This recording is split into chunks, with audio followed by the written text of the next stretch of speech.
Welcome to CTV's Capital Dispatch with Rachel Aiello.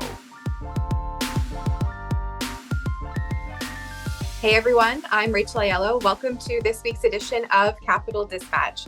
So there's a couple things that happened on the Hill this week I want to go over with you. But first, I think it's just important to note, this is the last week of the House sitting. We've made it to the end of the year. So really the focus in the House of Commons this week was on whether or not the Conservatives were going to make good on their threat to ruin everyone's Christmas and keep them here through the holidays. Well, spoiler alert, that didn't happen. What we did see this week, instead of kind of that massive filibuster, about 30 hours I talked about last week, there was other little procedural things that the Conservatives did to try to like jam up the government's agenda. But all told, MPs, as of recording this, are about to rise for the year on time as scheduled. But because of all of the acrimony in the last couple of weeks, tensions have been really running high. Government House Leader Karina Gold suggested yesterday that the Conservatives should maybe take a time out over the holidays, go home, talk to their families, talk to their constituents, and kind of come back with cooler heads.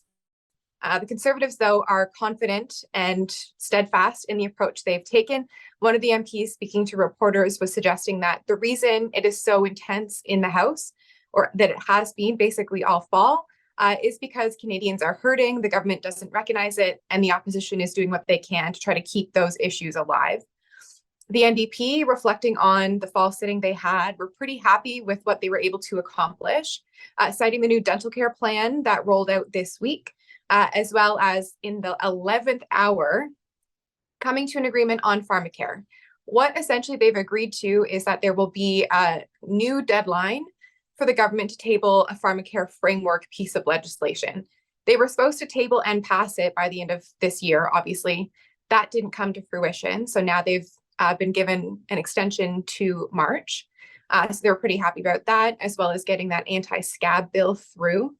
Just to kind of do like a one wholesome look at what actually passed in the House this fall sitting.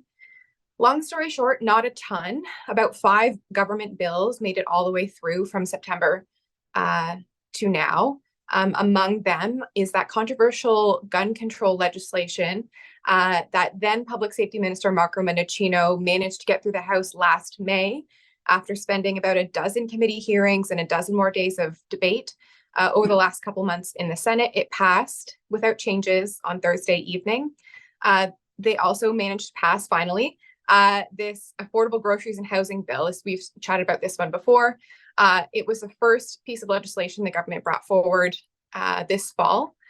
So those were a couple of the bills that got passed more recently, but there are another handful or so of key pieces of legislation that have been left to languish, waiting to move when MPs come back next year.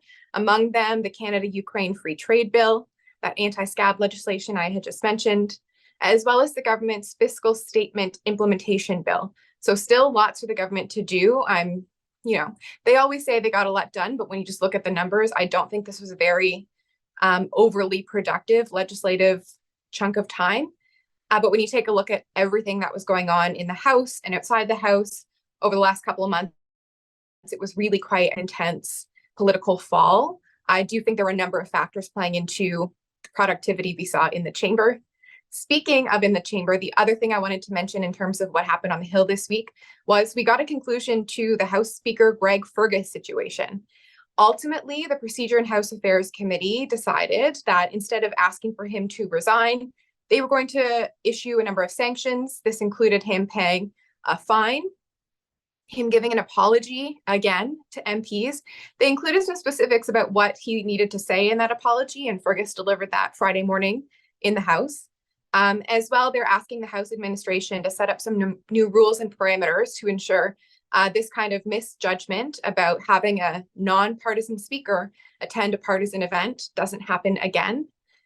But I don't know that this is the end of the acrimony around Mr. Fergus. The Conservatives and the Bloc, although they pushed, couldn't pass their calls for him to resign, but they're not slowing down on those. They're kind of bringing up other examples of past instances where Fergus was participating in a political nature. A bit interesting, though, this week, we also were reminded that earlier this year, Andrew Scheer, the Conservative House Leader who's kind of led this charge against Fergus, himself had to pay a fine for using his parliamentary resources, his office, to film a partisan video. So it's kind of one of those examples of both sides trying to point out misgivings about the other and trying to use these to cast doubt on their opponents. I don't know if this has legs, but we'll be watching this into 2024 to see if Fergus, as he said Friday morning, is able to do everything he can to rebuild the trust he's lost with the MPs who want to see him go, or if there's going to be other mistakes made along the way that kind of weaken his ability to maintain the support he has to stay as Speaker. Another interesting thing I wanted to kind of mention that happened this week was some of the drama, disagreement among the Liberal caucus over that UN vote this week. Obviously, as we've been following the Israel-Hamas war, we've been talking about the government's push for humanitarian pauses. They kind of took that a step further in line with a number of other countries at the UN this week calling for a humanitarian ceasefire. And that had mixed reviews within the Liberal caucus, mixed reviews among the opposition, and as well as from certain federal envoys and ambassadors. So obviously, as that war continues to unfold, we'll be watching to see where things shake out, how or if the government's position evolves further. So yeah, those are kind of the big three things that happened on the Hill this week. We made it to the end, and largely, maybe a bit more sleep deprived, but intact, with all MPs heading off to their ridings, ready to spend Christmas and the holidays with their families, their constituents, and likely taking a much needed pause, breath, and break before they're back in January.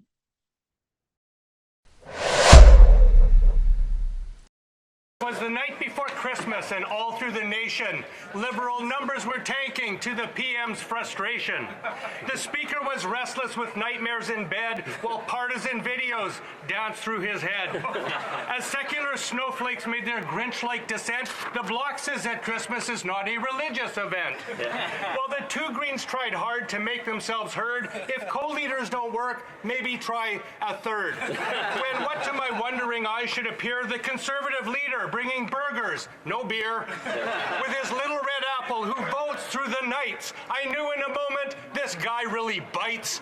More rapid than reindeer, his chops he laid bare, revealing his taxpayer-funded oral health care. Public dental for all is the NDP's dream. We'd have pharmacare too if the grits weren't so mean. And one final wish for this season of light, happy holidays to all, and to all a good bite.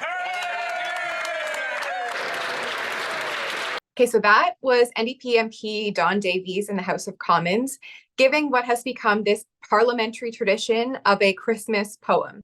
I picked this as my quote of the week this week just because I am leaning into this almost being the holidays and appreciating a bit of the cheesy political humor. These addresses are an annual tradition on the Hill. This year we heard them from the Conservatives, the Liberals, and this one from the NDP. I just think it's a bit of fun. It's nice to see them be able to cool down a bit, take some of the jabs, and just kind of make fun of each other. And it's always a fun way to remember all the different snafus that happened over the fall sitting. So I just wanted to flag this one. It's, a reminder for everyone that although we're talking about all this acrimony and the tensions flaring in the House, ultimately these MPs respect each other across the aisle. They're finding ways to still be collegial while letting off some steam. So hats off to Don Davies for this punny attempt there to get some dental references in to his annual Christmas poem.